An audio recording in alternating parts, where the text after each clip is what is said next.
Funkcionalna inzulinska terapija. Celodnevni odmerek inzulina.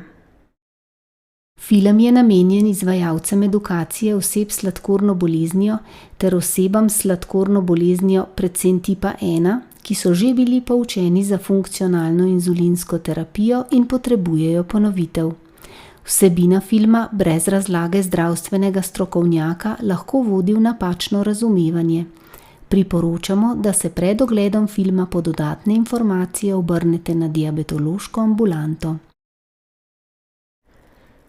Za določitev izhodiščnega ogljikohidratnega in korekcijskega faktorja potrebujemo podatek, kolikšen je naš celodnevni odmerek inzulina.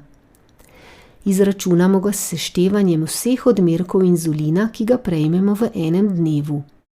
Seštejemo vse odmerke kratko delujočega inzulina za pokrivanje obrokov, morebitne odmerke za korekcijo visoke ravni glukoze in vse odmerke bazalnega inzulina. Priporočamo izračun celodnevnega odmerka inzulina na podlagi povprečja zadnjih 7 dni. Poglejmo si primer takšnega izračuna. Najprej ločeno za vsak dan v zadnjem tednu seštejemo vse odmerke inzulina. Nato dnevne vsote seštejemo, da dobimo seštevek vseh celodnevnih odmerkov inzulina v zadnjem tednu. V našem primeru je skupni seštevek vseh odmerkov inzulina v enem tednu 294 enot. Povprečje izračunamo tako, da seštevek enot 294 delimo s številom dni v tednu, torej 7. Povprečni celodnevni odmerek inzulina je v tem primeru 42.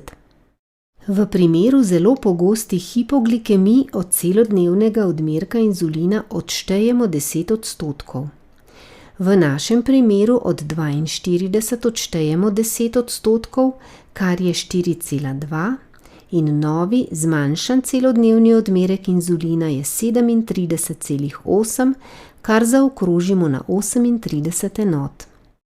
V primeru pogoste zelo visoke ravni glukoze pa k celodnevnemu odmerku inzulina prištejemo 10%. V našem primeru k 42 enotam prištejemo 4,2 enote.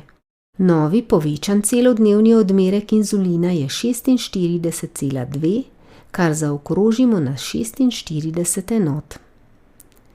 Ko poznamo celodnevni odmerek inzulina, lahko izračunamo izhodiščni ogljikohidratni faktor ali krajše OH faktor.